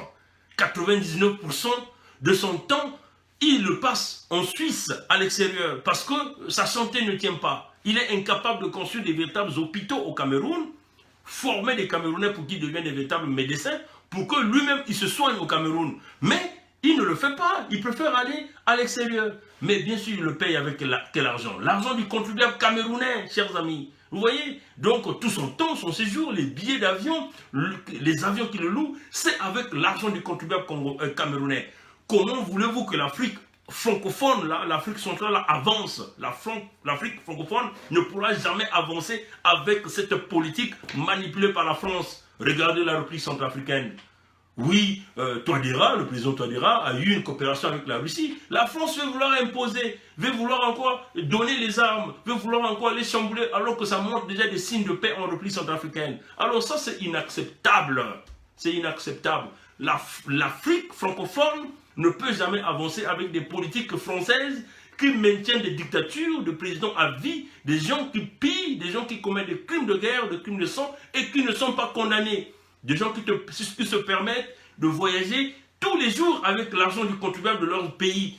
C'est inacceptable. Donc, quand on parle du sommet de Paris, du sommet de la paix, nous disons que c'est le sommet de la criminalité parce que Emmanuel Macron a fait venir des criminels de grand rang qui utilisent des crimes d'État comme un moyen de se maintenir au pouvoir. Alors, ne venez pas nous dire que nous sommes des voyous, ne venez pas nous dire que nous sommes des bandits, parce que nous n'avons jamais fait du mal à qui que ce soit. Ne venez pas nous dire que nous sommes des hommes à abattre, parce que les véritables hommes à abattre, ce sont ceux-là qui sont en train d'affamer leur peuple, qui sont incapables de nourrir leur peuple, qui sont en train de piller, de déplacer tout moyen ou tout bien que leur pays détienne. Vous voyez, chers amis. Donc c'est cela le grand message qu'on voulait faire passer. En tout cas, merci à Alain Mayala parce que je me sentais mal à l'aise de faire jouer cette vidéo parce que je n'arrivais pas à le retrouver. Merci encore à Alain Mayala. Vous voyez qu'il y a des compatriotes qui suivent bien ce que nous sommes en train de faire et qui nous aident bien dans ce que nous sommes en train de faire. Donc, quand nous présentons ces genres de preuves, alors, ne nous prenez pas pour des cibles.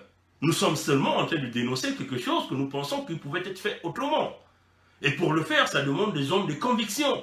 Mais si nous faisons affaire aux hommes qui se maintiennent, qui continuent à maintenir les populations de ces statu quo, que devons-nous faire? Ben, nous devons lutter, les déboulonner de là militairement de la même façon qu'eux ils sont venus s'installer là. Oui, chers amis. Rapidement, nous allons terminer par ces Tilapia-là qui veulent aller dialoguer avec Sassou. Des Tilapia qui veulent aller dialoguer avec Sassou. Parce que c'est pour boucler notre direct d'aujourd'hui. Chers amis, nous, il est très nécessaire que vous compreniez le sens de cette lutte. Nous ne venons pas dans cette lutte pour chercher les honneurs, mais nous venons dans cette lutte pour mettre notre pierre à l'édifice, faire que les choses avancent. Dans peu de temps, je serai certainement retraité au Canada, mais j'aurai envie d'aller chez moi, aller m'asseoir chez moi. Mes enfants n'ont jamais vu le Congo. C'est inacceptable. C'est inacceptable. Vous voyez, chers amis. Donc, on le dit, chers amis, démocrates africains, peuple du monde entier, il faut que nous puissions lutter fort pour retrouver la libération du Congo-Brazzaville. Je suis très content que mon frère Papou Gombe a compris mon message que j'avais fait une vidéo. J'étais très en colère contre lui parce que moi je ne croyais pas que avec la lutte qu'il mène, et lui qui a été victime à l'ambassade du Congo à Paris, qui a voulu perdre sa vie face à la violence de ce régime, pouvait publier un article dans lequel il invite Sassou à une table de négociation, à une table de dialogue. Vous voyez? Et donc, moi, ça m'a donné ça m'a bouleversé. Donc, j'avais fait une directe où j'ai fortement interpellé. Et bon, j'ai compris qu'il a compris le message, puisqu'on l'a vu faire cette rencontre avec tous les autres résistants de Paris. C'est même lui qui a lu la déclaration. Ça, c'est très bien. Parce qu'il faut comprendre que, chers amis, un dialogue avec Sassou, il n'y en aura pas. Si vous allez à un dialogue avec Sassou, c'est lui qui va vous donner ses principes. Vous voyez, il a tous ses soutiens dans le système France-Afrique. Donc vous voyez qu'il vous prend comme pour des chiffons. D'ailleurs, voilà pourquoi il veut que s'il y a un dialogue, ça soit à sa sauce. Hein, pour vous mélanger en sa qualité de boulanger de grande réputation. Vous voyez, chers amis. Donc vous voyez que c'est à nous d'imposer, c'est à nous d'être cette ligne-là, directe-là. Vous voyez qu'il a empoisonné toute la jeunesse au Congo, qui lance des menaces à notre égard. Ils disent qu'ils vont aller s'attaquer à nos enfants, à nos parents. Ils connaissent nos maisons, ils connaissent nos parents là-bas. Ils vont tous les détruire. Parce que nous sommes en train de mener la vie difficile à Sassou. Vous voyez, chers amis. Donc vous comprenez que Sassou, il n'y a pas une solution politique de dialogue. Bon, ce groupe qui s'est formé, de Lyon de Makanda, de Djobala, il faut le dire que moi j'avais du respect pour Djobala, hein. Mais aujourd'hui, du moment où tu te lances dans le chemin d'aller discuter avec Sassou, tu connais déjà les issues, les dialogues, il y en a eu tant au Congo, des milliers de dialogues pilotés par Sassou. Vous n'avez absolument rien obtenu. Vous voyez? Donc vous ne pouvez pas nous parler d'un dialogue positif avec Sassou. Ça va vous entraîner à rien. Travaillons sur le chemin militaire. Faisons comme Johnny Rawlings qui a ramené la véritable démocratie au Ghana. Oh, il faut que Sassou est venu par les armes, vous comprenez qu'il ne partira que par les armes. Donc il faut chercher ce chemin. Oui, chers amis, au lieu de nous venir avec des discours inutiles, vous comprenez, vous croyez que c'est la France qui va vous aider d'enlever Sassou avec des dialogues? Rien du tout.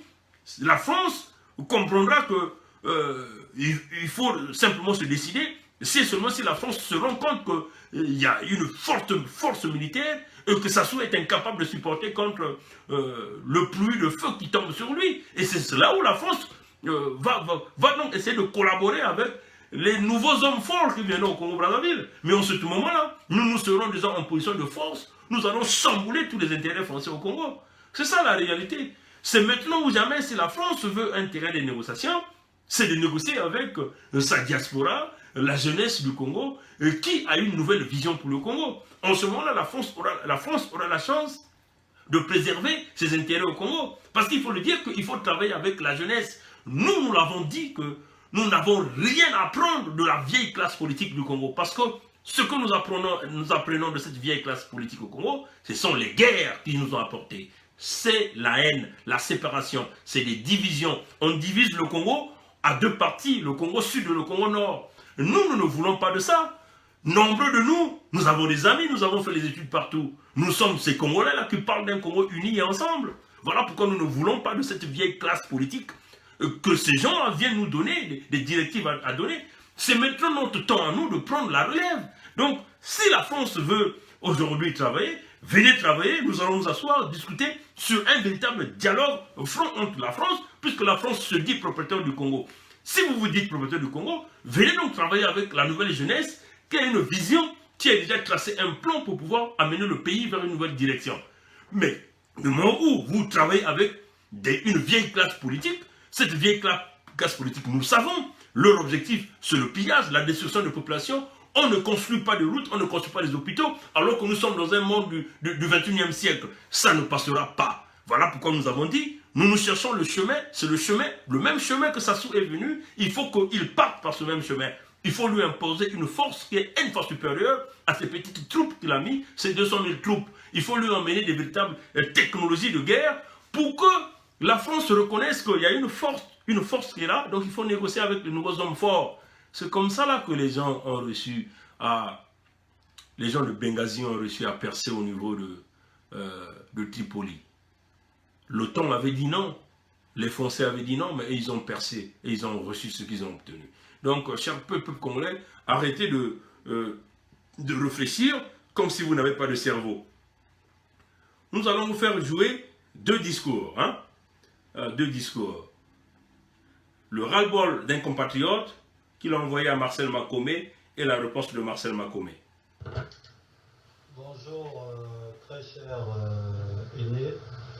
Je suis quelque part ému de constater de votre part vouloir organiser une rencontre pour soi-disant avoir un préalable pour dialoguer avec les malades mentaux.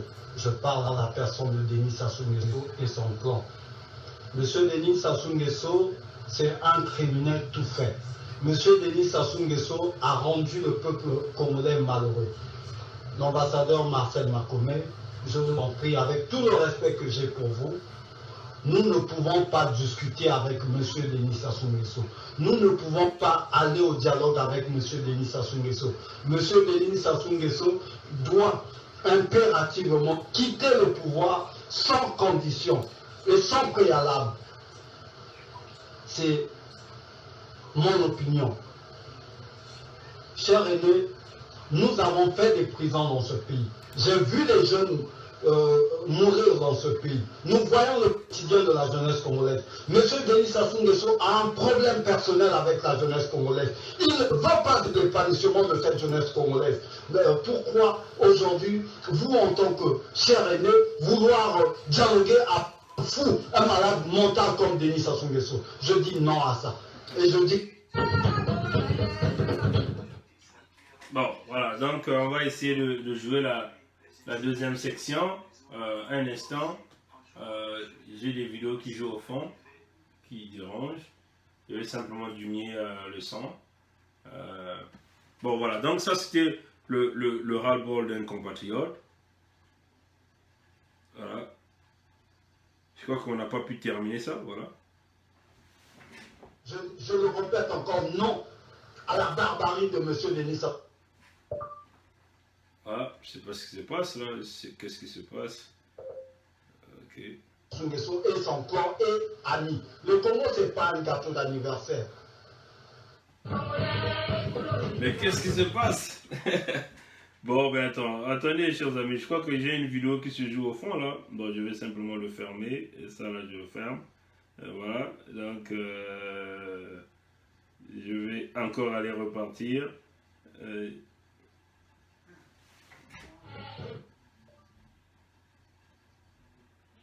C'est pas ce qui se passe là. J'ai un petit souci là. J'ai 2 sons qui viennent. Je sais pas. Bon, un instant. Je vais aller rapidement vérifier. Essayer de regarder pourquoi j'ai des vidéos qui se jouent au même moment. Je vais aller regarder. Juste simplement. Un instant, chers amis. Je crois que j'avais une vidéo qui jouait au enfant. Donc je vais simplement me rassurer que voilà.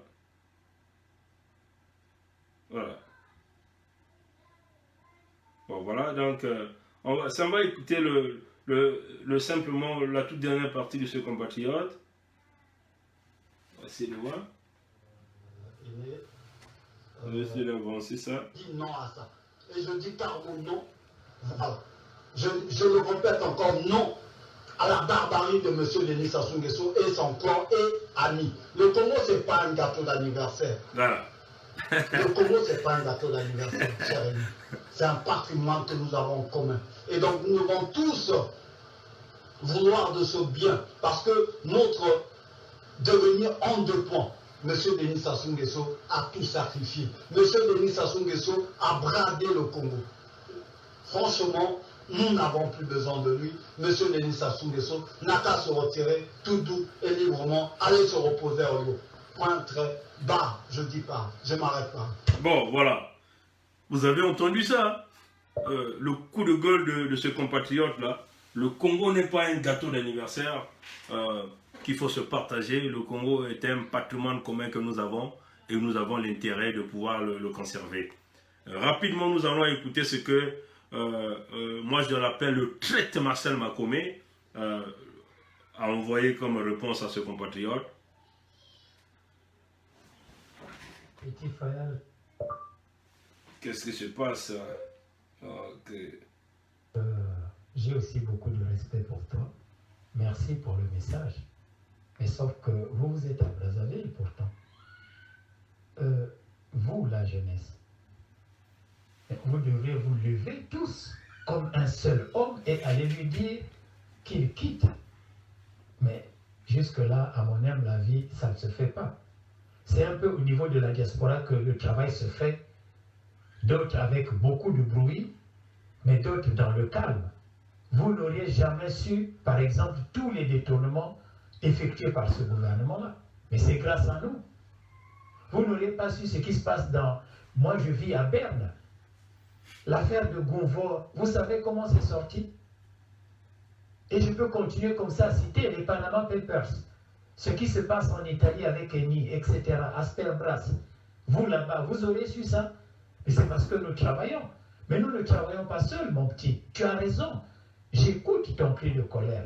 Face à la difficulté qu'il y a, face au drame qu'il y a au pays. Oui, vous avez raison.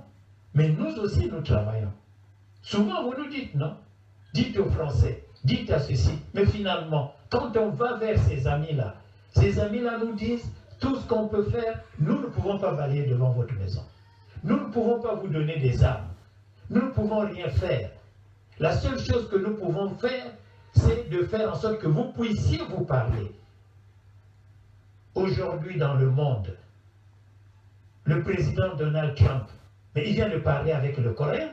Qui pouvait s'attendre? On s'attendait à une, c'est pas 3e, 4e guerre mondiale. Mais aujourd'hui, ils se parlent. La France, hier, disait, nous ne pouvons pas dialoguer avec Assad en Syrie. Il doit partir, compte tenu de tous les désastres qu'il y a eu là-bas. Mais aujourd'hui, les Français commencent à parler avec Assad. Donc, je respecte votre position. Si vous avez une solution et que la vôtre gagne, nous allons vous féliciter, mes chers cadets, mes chers frères, mes chers parents. Mais nous n'avons pas d'armes. nous autres, vous avez suivi, de vous tous qui faites le combat, qui est-ce qu'on a cité? Mais c'est moi, on n'a pas cité Makome abondamment là-bas, les généraux Nyangabwala, Dabira, que moi j'étais de mèche avec eux pour vouloir dynamiter l'avion du président, c'est vous. Mais quand même, soyons sérieux.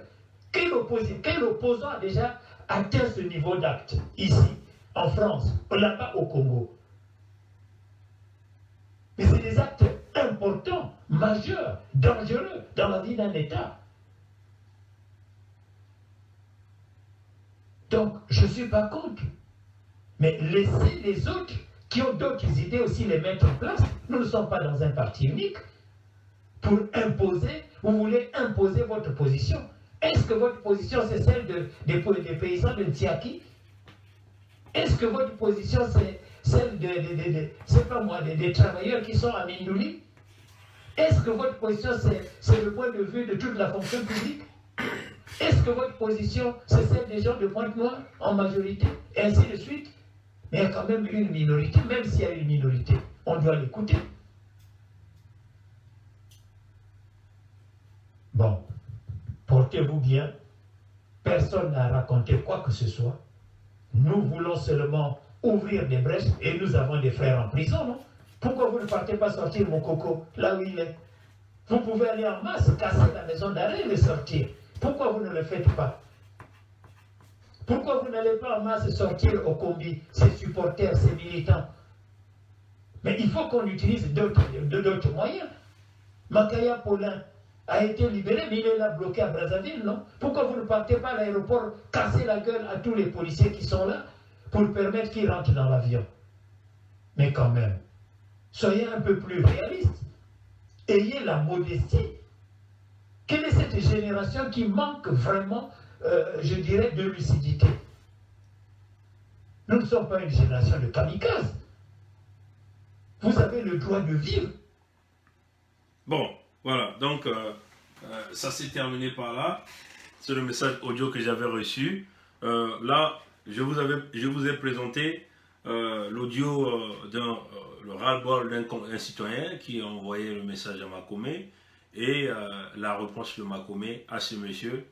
Nous sommes dans le système du baie vitré, comme on vous le dit, tout le monde voit tout le monde écoute tout le monde parle à tout le monde. Certainement Makome va se dire, mais comment ça fait-il que Bernard Pongui a réussi mon intervention à ce monsieur-là, que moi je ne connais pas. Mais vous voyez que le système du baie vitré fait que les gens nous croient, les gens nous envoient des choses. Donc, moi j'ai une réponse claire à donner à Marcel Makome. 20 ans, après 20 ans d'être ambassadeur, on ne peut plus continuer de vous appeler ambassadeur. Parce que vous avez exercé cette fonction terminée. Donc, vous ne pouvez pas s'accrocher à ce titre-là pour prétendre emmener une délégation au nom de la diaspora. Il faut le dire ceci. Je vais dire ceci. Marcel Makome dit que nous voulons simplement ouvrir des brèches. Bon, nous ne savons pas de quelle brèche que Marcel Makome veut vouloir ouvrir.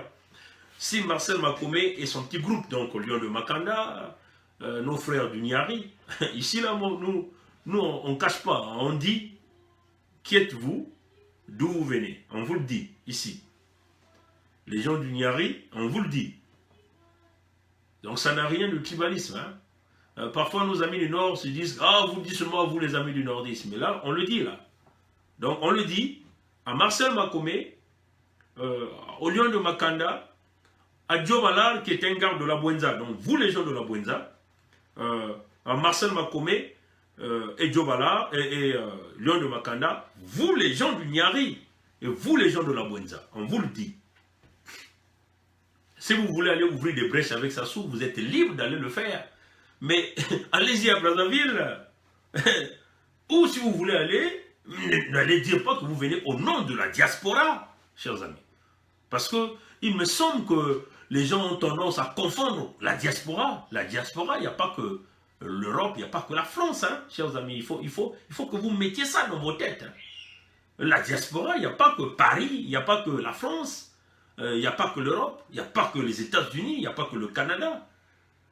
il faut voir la diaspora dans tout son ensemble, ceux qui sont en Ukraine là-bas, en Russie, en Afrique du Sud, au Mali, en Côte d'Ivoire, au Burkina Faso, partout. C'est ce qu'on appelle la diaspora congolaise. Donc, nous qui sommes en Amérique du Nord, il ne faut pas que nous puissions monopoliser la diaspora. Il ne faut pas que les décisions, quand on parle des décisions de la diaspora, c'est l'ensemble de la diaspora. Donc, les leaders d'opinion qui ont le support des populations au sein de cette diaspora. Oui, donc, si Marcel Makome veut ouvrir des brèches entre lui et Sassou Nguesso, il peut aller ouvrir ces brèches, ces opportunités entre lui et Sassou, mais à son nom propre. Des gens du Nyari, des gens de Mosenjo, vous voyez, chers amis, il faut qu'il aille ouvrir. Si Lion de Makanda veut aller ouvrir des brèches avec Sassou, qu'il aille ouvrir au nom de Lion de Makanda, au nom du peuple du Nyari, au nom des gens de Mosenjo ou de Tingidi. Vous voyez, chers amis. Si Joe Ballard veut aller ouvrir des brèches avec Sassou, qu'il aille ouvrir au nom de Joe Ballard, au nom de gens peut-être de la Bouenza ou de son village là-bas, de Bakamba là-bas, ou de Badondo là-bas, ou de Minkengi là-bas. Vous voyez, chers amis. C'est ça la réalité. Il ne faut pas qu'ils aillent ouvrir des brèches au nom de la diaspora. Parce que si vous allez ouvrir des brèches au nom de la diaspora, la télé Congo va prendre ça comme une opportunité de propagande. Et les gens du Congo seront totalement déstabilisés. Ils seront choqués pour dire que la diaspora a trahi. Vous voyez, chers amis. C'est ça la réalité. Et les gens du Congo comptent beaucoup sur cette diaspora-là qui est en train de lutter et de dénoncer. Déjà, nos amis du Congo ont du mal à trouver la bonne information parce qu'on les a déjà réduit les systèmes de communication, qu'il s'agit de l'Internet à haute vitesse et tout. Donc, ils vont se relayer de l'information que la télé Congo, la radio Congo, que nous appelons la télé foufou, la radio foufou de Sassou Nguesso, va leur donner. Ils vont se mettre à généraliser toute la diaspora. Alors, allez-y, ouvrez vos brèches au nom de Marcel Makome, ressortissant de Mosenjo, donc du Nyari, au nom de Lion de Makanda, de Ibwanga, ressortissant de, je sais pas, de Tingidi, ou je ne sais pas d'où, mais ou du Nyari, de Joe Ballard, je ne connais pas son vrai nom, de ressortissant, je ne sais pas de, comment on appelle le village d'Onkaï là, le village Bakamba là, ou Badondo là, vous voyez, de Ngwedi ou, je ne sais pas, de Loutete ou d'où là, vous voyez. Ne faites pas ça au nom de la diaspora. Parce que là, vous commencez à me donner la colère. Commencez à me donner la colère. Là, l'adrénaline commence à augmenter. Vous voyez, chers amis. Marcel Makome parle d'imposer votre position. Mais le peuple congolais n'a jamais imposé sa position. Le peuple congolais avait élu des gens. On a élu un certain nombre de gens pendant l'élection de 2016. Vous voyez, chers amis. Donc, on peut dire que le peuple congolais a imposé sa volonté par la voie des urnes, donc la voie démocratique, en refusant de voter Sassou. Mais la minorité dont tu venais de mentionner, M. Marcel Makome, a voté Sassou 8%. Mais cette minorité a confisqué le pouvoir. Vous voyez, M. Marcel Makome, vous parlez de la minorité, n'est-ce pas? Et cette minorité, aujourd'hui, a emmené le pays dans la banqueroute, dans l'hécatombe, dans l'apocalypse et l'armageddon économique. Des répressions, le génocide. Alors, nous ne pouvons pas accepter l'opinion de cette minorité. Vous voyez, chers amis. Alors, M. Marcel Makome, le peuple congolais a déjà parlé. Le peuple congolais a déjà dit. 92% du peuple a déjà rejeté le dialogue avec Sassou. Parce qu'on le considère comme un voyou. En refusant de le voter, il est déclassé. Mais non, ton opinion minoritaire, toi qui fais de ce groupe minoritaire, tu es donc libre d'aller donc s'associer à ces 8% et continuer à participer ou à se partager la responsabilité du génocide commis dans tous les départements du sud du Congo, de la banqueroute du Congo. Donc tu es libre, M. Marcel Makome, d'aller dans ce chemin. Mais attention, ne mets pas au nom de la diaspora. Vous voyez, chers amis. Marcel Makome a pris des exemples. Il a dit, on ne croyait pas que la Corée du Nord pouvait, le président Trump pouvait parler au leader de la Corée du Nord. On ne croyait pas que les Français pouvaient parler à Assad. Depuis quand la France parle avec Assad? Si jamais il y a dialogue, mais il faut le dire que l'Assad, pour la France voulait aller mener la guerre en Syrie. Et la France a mené la guerre en supportant les groupes rebelles en Syrie. Mais la France a écopé d'un échec parce que Assad a reçu le support de la Russie. Je voulais rappeler ça à M. Marcel Makome. Assad est devenu un homme fort parce que les Russes l'ont soutenu. Et parce qu'il est devenu un homme fort, et donc toutes les autres nations, vous êtes donc obligés de négocier avec lui. C'est ça la réalité. Donc ne nous dites pas que la France voulait dès le début négocier avec Assad. Hollande l'a dit. Macron est venu le dire que Assad doit partir. Il a dit même au tribunal des Nations Unies. Il a dit. Vous voyez, chers amis. Parce que Assad est devenu l'homme fort, l'homme puissant.